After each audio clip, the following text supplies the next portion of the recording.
Welcome to the Business of Beautiful Spaces, a podcast that's specifically for interior designers and decorators. This is the podcast for designers and decorators who love creating beautiful spaces, but also know that building a profitable business is what makes it all sustainable. Hi, I'm Laura Thornton, and after nearly 30 years in the interior design industry and building a 7-figure design firm, I know firsthand how lonely it can feel running your own business. Making big decisions without a boardroom, without a business partner, or another executive team member to walk things through. That's exactly why this podcast exists. Think of me as your interior design bestie, the place you come for honest conversations, real action items, and a clear to-do list that you can apply today to move the needle forward and improve your bottom line. And if you can't get the answers you're looking for here, one-on-one mentorship with me is always available because no designer and decorator should have to figure this out alone. My goal with every episode is simple: to help you build a more profitable, confident design business and propel you into sustainable, successful future. So let's dive in. Hi friends, welcome back to another episode of the Business of Beautiful Spaces. I'm Laura Thornton, the founder and creative director of Thornton Design. Today, we're going to talk about something that sounds obvious, but it's one of the biggest separators between designers who stay stuck and designers who scale with confidence. And it's investing in your business and investing in yourself. Because we're all running a design studio, and we're not just creatives. We are the CEO, we're the salesperson, we're the project manager, we're the money manager, we're the client experience team. And on a lot of days, you're the entire operations department. So here's the truth. If you're the engine, you have to maintain the engine, just like your car.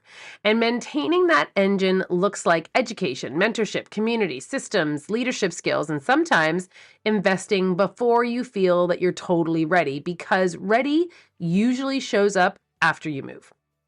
And before we dive in, I just want to talk about a free way to support this show is by leaving a 5-star rating and review us on Apple Podcasts, Spotify, anywhere that you listen to this podcast.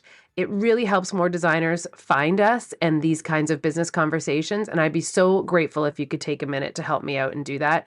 There are thousands of you that listen every week, but only half of you actually follow the show.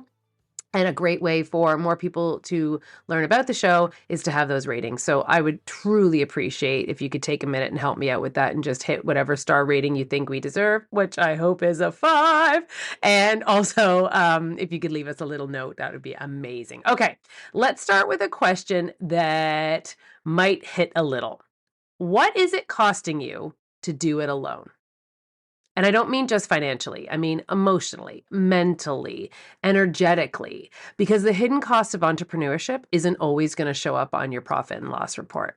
It's decision fatigue. It's isolation. It's second guessing your pricing. It's redoing work because the process wasn't clear. It's scope creep. It's undercharging just this once, in quotes, because we've all done that. It's being so busy delivering beautiful work that you never build the business that keeps the work profitable.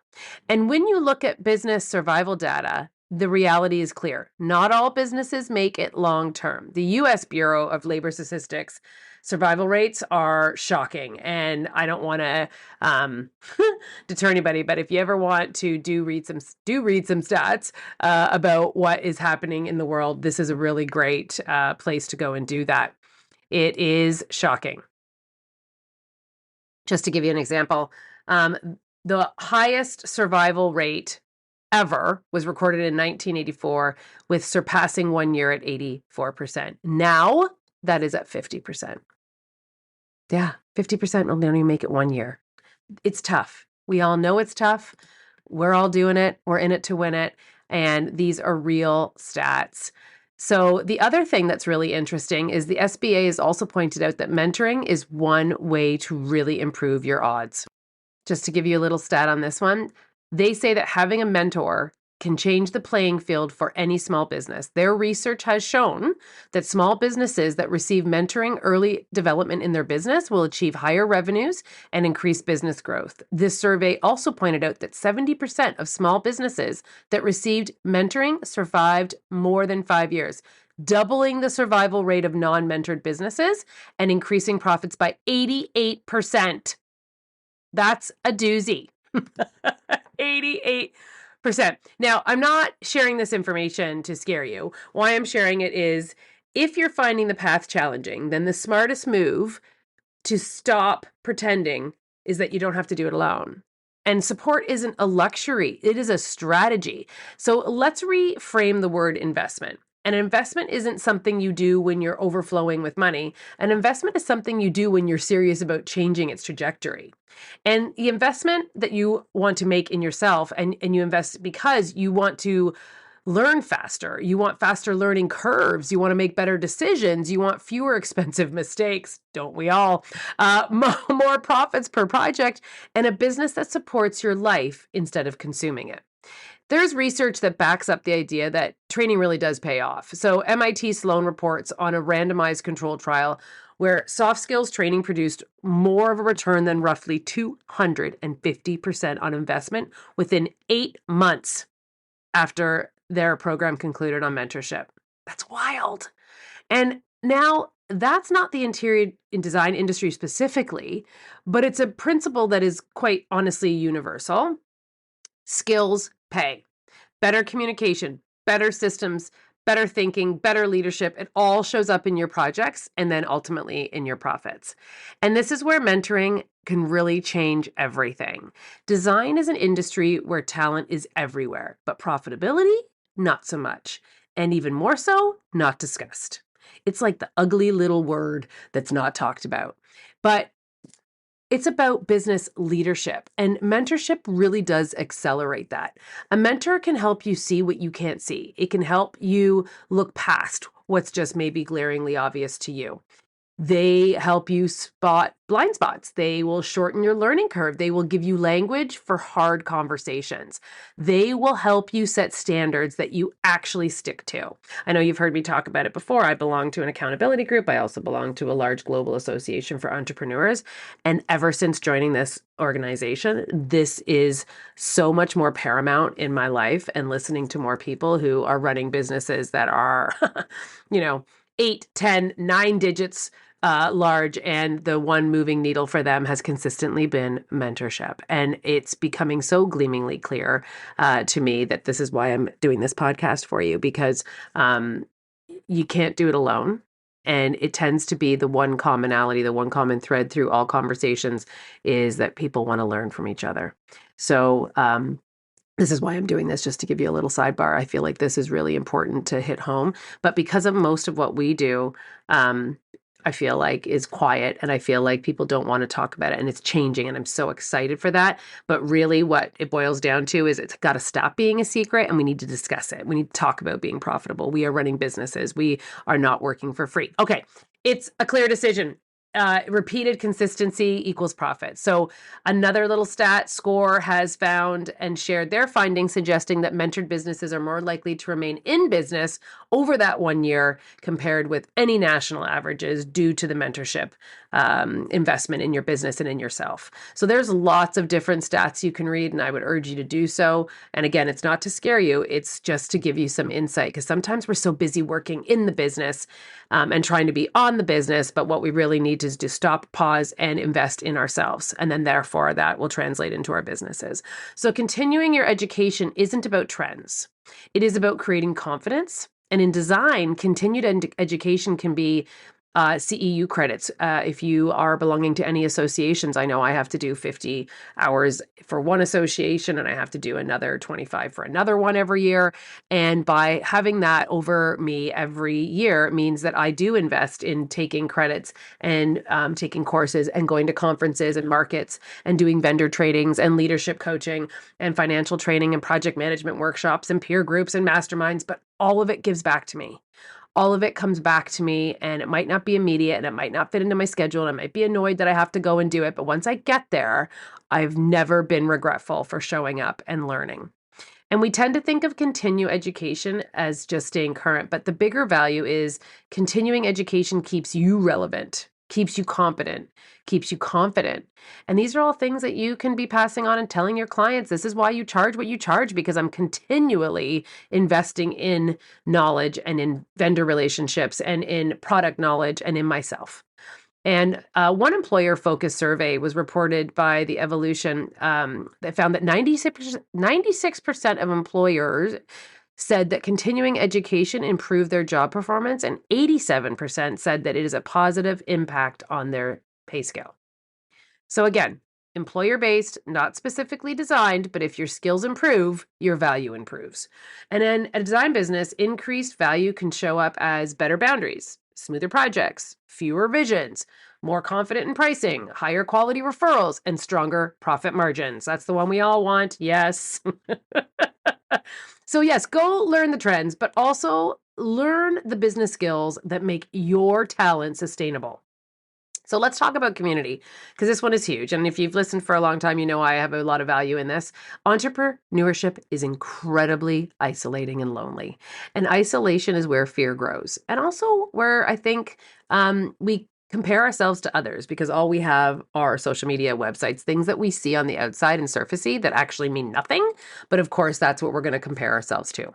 So community is where this this is where this confidence can grow. Because once you get into a community and you start yapping with other designers and realize we're all in the same boat, all of a sudden it doesn't feel so isolating. All of a sudden it feels like, oh God, thank God I'm not the only one.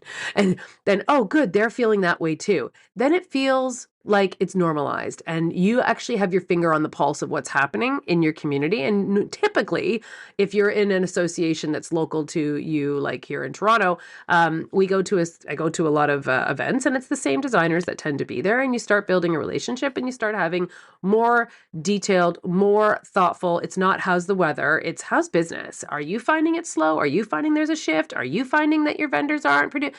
This is where you start to A, make friends, B, start to get your finger on the pulse of what's happening, and community can offer you a lot more with your confidence. So a healthy community does a few things. It normalizes the hard part, so you stop thinking that you're failing. It gives you real-time problem solving. It expands your network and opportunities, and it keeps you accountable for what you said you wanted to do. And you need spaces where conversations can be honest, and I'm really finding that these are the places that can happen. And it's not performative. It's not studio only perfection and, what's been curated for Instagram. Real business talk. And if it's not an association for design or decorators, like look outside of that. Look at business communities. Look at something that's in your neighborhood, maybe the BNC, like a business, something around your local area for businesses. See if there's something like that also might, light you up. So because support doesn't have to make you weak. Support actually makes you steady and gives you confidence. So if we're going to get practical, what should you invest in next? And here's a real simple filter that I would love for you to use. Does it solve a specific bottleneck? Pricing, timelines, revisions, scope creep, process, cash flow, leads. Will it create measurable results in the next 60 days? So not vague inspiration, but real implementation. A pricing model that you'll actually use, a contract clause that you can add, a workflow that gives you hours back, or how about a lead process that filters better clients? These are things that you can actually change in 90 days.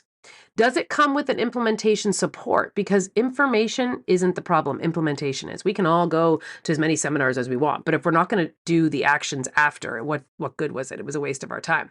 So the best investments include frameworks, templates, coaching, accountability, community, because that's what turns learning into revenue. And if you're listening right now thinking, okay, I'm done guessing, I'm done winging it, I want a real plan, then you are not behind. You are not bad at business. You are simply at the point where your talent needs structure so that your work stays profitable, because that's the goal, is to be profitable. So here's what I want you to do. Over the next week, identify your number one bottleneck. That thing that keeps stealing your profit or your time or your confidence, and I want you to write it down. Because over the next few weeks, I'm going to talk a lot more about the business side of design, the pricing, the processing, the positioning, and the building actual wealth from the work you're already doing. So, and then next month, we are opening the doors to the Profit Academy for interior designers again, that was built specifically to help you create profitable pricing and process framework with support and with structure and with clarity. And you can make more money without chaos, and all that's great. But you don't, there's lots of different programs out there and lots of different investments and lots of different business courses and mentors and business mentors and business coaches. But all I want you to learn from this is that you don't need to hustle more. You need a business that pays you like the expert that you are. And that is paramount. I'm just going to repeat that. You don't need to hustle more. You need a business that pays you like the expert that you are. So thank you for being here today. I hope that you'll take me up on the challenge of writing down your one bottleneck and look into some communities or some mentorship around you or online or anywhere that you have been finding that you connect.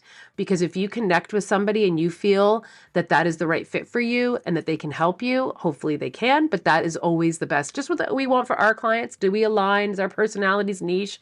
That's what I want you to find. I want you to find someone to A, listen to like a podcast like this, or B, look into a business mentor around you and see what it costs, how much time commitment, and if it's something that you think will further your business, and look into some stats. But I think you will be shocked to learn that the benefit of mentorship and community are paramount in growing your business. Okay, thanks for joining me today. Can't wait to hear about all your bottlenecks. Feel free to share. So I love hearing that. And if you actually could, I'll ask you for a second favor and make sure you hit that rating on Apple or Spotify or anywhere you listen to this podcast, because I'd be forever grateful. And I will see you here next week. Bye for now.